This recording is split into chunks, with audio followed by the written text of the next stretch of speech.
पर फिर भी मैं उससे जल रहा हूँ क्योंकि मैं चाहता हूँ कि वो चीज़ सिर्फ़ मेरे पास होनी चाहिए, सामने वाले के पास नहीं होनी चाहिए।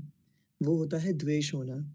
जैसे दुर्योधन को था, दुर्योधन को पांडवों से द्वेष था, क्योंकि दुर्योधन चाहता था कि जो महल है, जो राजा की गद्दी है, वो सिर्फ़ उसी के पास हो। पांडवों को इंद्रप्रस्थ मिलने के बाद भी दुर्योधन को शांति नहीं हुई कि पांडवों ने इतना सुंदर महल कैसे खड़ा कर लिया। तो ये होता है द्वेष। तो अगर हमारे अंदर भी द्वेष है, तो उससे कैसे हम लड़ें? फिर यहाँ पे एक समस्या दे रखी है डेथ ऑफ लव्ड वन, है ना? अपने किसी प्रिय व्यक्ति की मृत्यु हो जाना या किसी भी प्रिय व्यक्ति का छूट जाना, अगर वो व्यक्ति हमसे दूर जा रहा है, तो उस स्थिति को कैसे समझें? उस स्थिति में कैसे अपने आप को सँभालें, है ना? डिमोटिवेट होना, अगर हम डिमोटिवेट फ़ील कर रहे हैं, जो कि हम ऑलवेज़ फ़ील करते हैं, कई-कई बार लाइफ़ में ऐसी सिचुएशंस आती हैं कि बहुत ज़्यादा डिमोटिवेशन फ़ील होता है। उस केस में क्या करना चाहिए? डिप्रेशन, जो ऑलमोस्ट ऑलमोस्ट सभी शिकार हैं आज की दुनिया में डिप्रेशन के। बहुत वर्कलोड की वजह से, वर्क लाइफ बैलेंस बिगड़ने की वजह से, डिस्क्रिमिनेशन वर्क प्लेस के अंदर जो हम फ़ील करते हैं, हर एक स्थान पे हम डिस्क्रिमिनेशन फ़ील करते हैं। भक्ति में भी हो सकता है हमें डिस्क्रिमिनेशन फ़ील हो। तो उस चीज़ को कैसे देखा जाए? फ़ियर, डर का होना, फ़ीलिंग सिनफुल, पाप घटित हो जाना, आपसे कुछ पाप हो गया है और अपने आप को हम बहुत पापी मान रहे हैं, अब उस पाप से निवृत्त कैसे हों हम, है ना? ग्रीड यानी लालच का होना मन में, लेज़ीनेस यानी आलस का होना, बहुत ज़्यादा उस आलस को कैसे दूर किया जाए? प्रेमानंद बाबा जी महाराज खूब चिल्ला-चिल्ला के कह रहे हैं कि उठ जाओ 4 बजे, 4 से 6 के बीच में हमें उठना चाहिए या भजन हमें करना चाहिए, माला करनी चाहिए, सब कुछ पता है, पर उसके बाद भी मैं नहीं कर पा रहा हूँ। कहीं न कहीं वो आलस उसका एक बहुत बड़ा कारण है। तो उसको मैं कैसे दूर करूँ? लोनलीनेस आज ये बहुत बड़ी समस्या है। हमारे गुरुदेव कहते हैं कि किसी भी व्यक्ति को कोई सज़ा मत दो, सबसे बड़ी सज़ा है उसको किसी वीराने टापू पर जाकर के छोड़ के आ जाओ। वहाँ उसको एक व्यक्ति देखने वाला ना हो, एक पंछी उड़ने वाला ना हो, ऐसे टापू पे छोड़ के आ जाओ। वो अकेले-अकेले ऐसे ही मर जाएगा उस टापू पर। अकेलापन सबसे मुझे लगता है सबसे बड़ी सज़ा है, जो आजकल कई लोगों को नेचुरली मिली हुई है ये सज़ा। अकेलापन का होना, इसलिए आज हम दूसरों को ढूँढ रहे हैं कि कोई तो हो मुझसे बात करने के लिए जिससे मैं अपना अपना दुःख-दर्द मैं बाँट सकूँ, कोई तो हो मुझे समझने के लिए। तो उस अकेलेपन से कैसे लड़ें, है ना?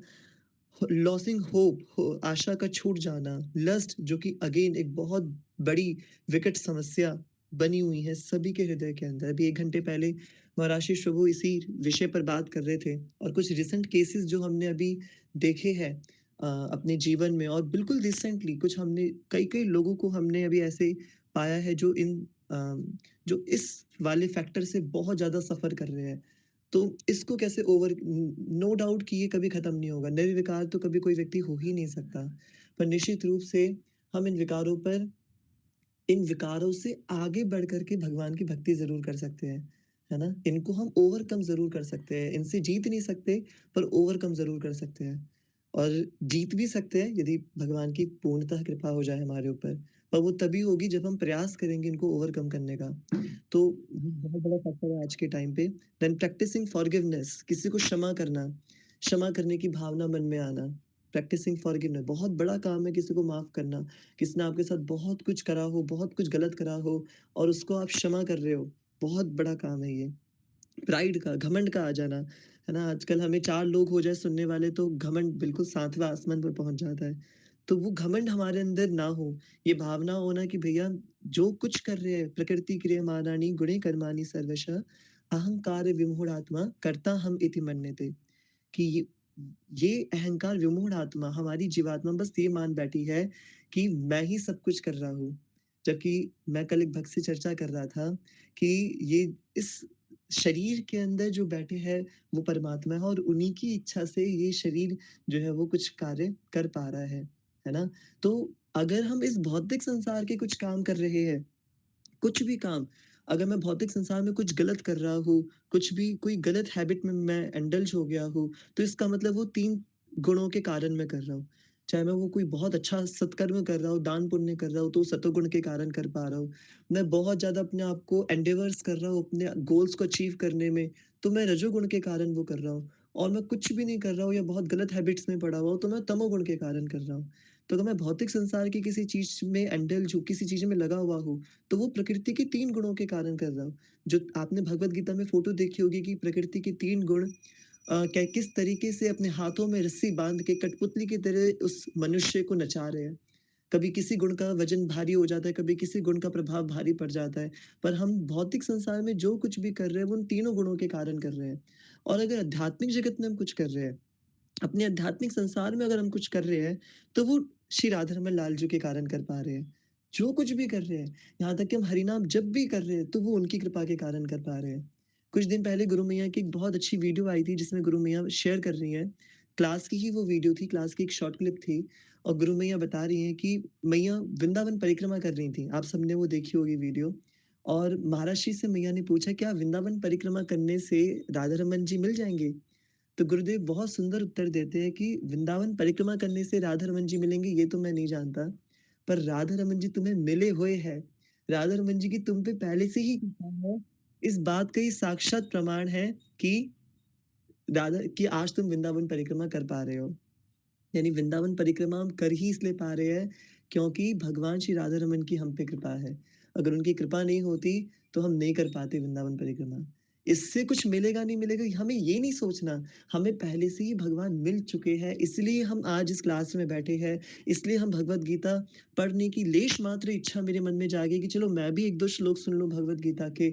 इसलिए ही मैं आज हरिनाम कर पा रहा हूँ, इसलिए मैं कीर्तन में जा पा रहा हूँ। ये इस बात का साक्षात प्रमाण है कि राधा रमन जी की हम पे दृष्टि आ गई है। उनकी कृपा हम पे शुरू हो गई है, परिवर्षित होनी शुरू हो गई है। तो ये बहुत बड़ी बात है, ये ऐसी मेंटालिटी ला पाना, ऐसी बुद्धि ला पाना। इससे मनुष्य का जो घमंड है, जो प्राइड है, वो तो किसी भी स्तर पे होना ही नहीं चाहिए। ना भौतिक संसार में आप कुछ कर रहे हो, ना आध्यात्मिक संसार में आप कुछ कर रहे हो। भौतिक संसार में आप कुछ कर रहे हो तो वो तीनों गुणों के कारण कर रहे हो, तीनों गुण आपको नचा रहे हो और आप नाच रहे हो। और आध्यात्मिक संसार में भी अगर हम कुछ अच्छा कर रहे हैं, तो श्री राधा रमन जी की कृपा के कारण कर पा रहे हैं। तो अगर भौतिक संसार में भी कोई चोर, डकैत या कोई डॉन है, वो समझ रहा है कि मैं बहुत इस एरिया का डॉन हूँ, मैं फिरौती माँग रहा हूँ, तो उस नालायक को ये नहीं पता कि वो भी तमोगुण के कारण कर रहा है ये। जिस दिन उसमें से तमोगुण खत्म हो जाएगा, वो बंदूक पकड़ भी नहीं पाएगा। गोली चलाना तो बहुत दूर की बात है। कोई डॉन भी बना बैठा है तो वो भी भगवान की माया देवी जो भगवान की शक्ति है और भगवान की माया शक्ति का जो विस्तार है तमोगुण, उस गुण के कारण वो डॉन बना बैठा है, वो कुछ भी गलत कार्य कर पा रहा है। तो हमें ये समझना है कि हमें इन गुणों से परे जाकर के हमें राधारमण जी को अपनी डोर पकड़ानी है कि राधारमण लाल, ये गुण मुझे ना नचाए, आप मुझे जैसे नचाना चाहो आप नचाओ, है ना? मैं जो कुछ भी करूँगा मैं आपकी कृपा से करूँगा। तो ये भाव भक्त में आना, ये कैसे आएगा? अगेन भगवत गीता की सहायता से, भगवत गीता का आश्रय लेकर के। सीकिंग पीस, शांति की खोज करना, टेम्पटेशन एंड अनकंट्रोल्ड माइंड, ये ऐसे कई सारे टॉपिक हैं जो भगवत गीता के अंदर इनके पूर्णतः उत्तर हमें मिलते हैं। अगर मैं इनमें से किसी भी टॉपिक पे क्लिक करूँ, जैसे मान लीजिए अगर मैं एंगर पे क्लिक करता हूँ, तो यहाँ पे मुझे कुछ श्लोक मिल जाएँगे, जो एंगर से डील करते हैं। जैसे आप देख पा रहे हैं 2.56, 2.62, 2.63, 2.26, 16 चैप्टर के 1, 2, 3, 16 चैप्टर का टेक्स्ट नंबर 21। तो ये वो श्लोक है जो विशेष रूप से भगवान ने जिसमें एंगर के बारे में बताया है, क्रोध के बारे में बताया है। तो इससे हमें पता चल जाएगा कि यहाँ पे भगवान इस चीज़ का उत्तर दे रहे हैं और इस तरीके से मुझे अपने क्रोध पर, मुझे अपने काम पर, मुझे अपने द्वेष पर विजय प्राप्त करनी है, उनसे दूर भागना है। तो इसका मतलब भगवत गीता इन सारे टॉपिक्स को कवर करती है, इसलिए भगवत गीता आवश्यक है पढ़नी। पर इन सब के अंदर भी अगर हम सार तत्व की बात करें, इन सारे टॉपिक्स के अंदर हर व्यक्ति इनमें से किसी न किसी समस्या से जूझ रहा है। हम में से सारे व्यक्ति मुझे मिला करके हम सारे हो सकता है किसी एक समस्या से या मल्टीपल समस्या से और ये भी हो सकता है कि सारी की सारी समस्या से हम परेशान हैं। जितनी भी टॉपिक इसमें लिखे हुए हैं, हम उन सारी समस्या से परेशान हैं। तो इसलिए भगवत गीता में हर एक व्यक्ति अपने अनुसार श्लोकों को ढूँढता है और अपने अनुसार इसका सार तत्व खोजता है। तो भगवत गीता का जो सार है वो सब लिए अलग-अलग हो सकता है जैसे कि ज जाकी रही भावना जैसी प्रभु मूरत देखी तिह तैसी, कि जो जिस भी भावना से भगवान के दर्शन करेगा, उसी भावना में भगवान उसके लिए प्रकट हो जाएँगे, वैसे ही भगवान उसको दिखेंगे। उसी प्रकार से भगवत गीता को हम जिस भी भावना से अप्रोच करेंगे, भगवत गीता हमारे लिए वैसे ही कार्य करेंगी। पर अगर हम सार तत्व में बात करें कि एक वैष्णव कम्युनिटी के लिए अगर कोई कोई व्यक्ति है जो भक्त बनना चाहता है या जो भक्ति करना चाहता है या वो भगवान को समझना चाहता है कि भगवान कौन है और मैं ऐसा क्या करूँ जिससे भगवान मुझसे प्रसन्न हो जाए, है ना? तो वैष्णवों के लिए संपूर्ण श्रीमद् भगवद गीता का जो सार वाला चैप्टर है, वो है 12वाँ अध्याय, 12th चैप्टर, जिसके अंदर भगवान भक्ति के बारे में बता रहे हैं, जिसका अध्याय का नाम ही है भक्ति योग। और भक्ति योग के इस अध्याय के अंदर भगवान क्लियरली बता रहे हैं कि आप में कैसे-कैसे गुण होने चाहिए जो मुझे सर्वाधिक प्रिय है। और अगर आपने ये क्वालिटीज़ अपने अंदर बिल्ड कर ली, तो आप ऑटोमैटिकली बहुत ज़्यादा अपने आप को अपलिफ्ट कर पाओगे, अपने आप को आगे बढ़ा पाओगे। तो इसलिए 12वाँ अध्याय बहुत बहुत आवश्यक है और बहुत ज़रूरी भी है समझना। और क्योंकि सबसे छोटा अध्याय है, भगवद गीता के अंदर 18 अध्याय है और 18 अध्याय में 12वाँ अध्याय और 15वाँ अध्याय सबसे छोटे अध्याय है, क्योंकि इनमें मात्र 20-20 श्लोक हैं। तो हमारे लिए बहुत सुलभ है इन दोनों अध्यायों को अच्छे से समझना और इनको कंठस्थ कर लेना, याद कर लेना, इन श्लोक श्लोक सहित याद कर लेना। और वही हमने संकल्प लिया है कि हम ये करेंगे और उसी संकल्प को आगे बढ़ाते हुए हम अपनी आज की क्लास की श्लोक वाली क्लास को अब देखते हैं। तो ये छोटा-सा ओवरव्यू था श्रीमद् भगवद गीता का। भगवद गीता क्या-क्या कर सकती है? ये साक्षात ब्रह्म अक्षर है, भगवान के मुख से निकली हुई वाणी है, भगवान का अधरामृत है, गुरुदेव कहते हैं। कि ये हमें जैसे चरणामृत पीने की इतनी लालसा रहती है ना, हम किसी मंदिर में जाते हैं तो हम चाहते हैं कि हमें भी चरणामृत मिल जाए भगवान का, और सब हाथ आगे करके चरणामृत लेते हैं। तो ये भगवान का अधरामृत है। ये भगवान के चरणों से नहीं, ये तो भगवान के मुख से निकले हुए शब्द हैं। तो इनको ग्रहण करना, इन श्लोकों को बोलना भगवान का अधरामृत पान करने के समान है। तो इसलिए बहुत आवश्यक है कि हम इन श्लोकों को पढ़ें, समझें, अपने जीवन में उतारें और इनको याद करने का भी अभ्यास करें। तो प्रथम 4 श्लोक हम कर चुके हैं, एक जस्ट उनका रिवीजन कर लेते हैं कि कैसे इनको उच्चारण करना है। श्रीमद् भगवद गीता अथ द्वादशो अध्यायः भक्ति योग। अर्जुन उवाच एवं सततयुक्ता ये भक्तास्त्वां पर्युपा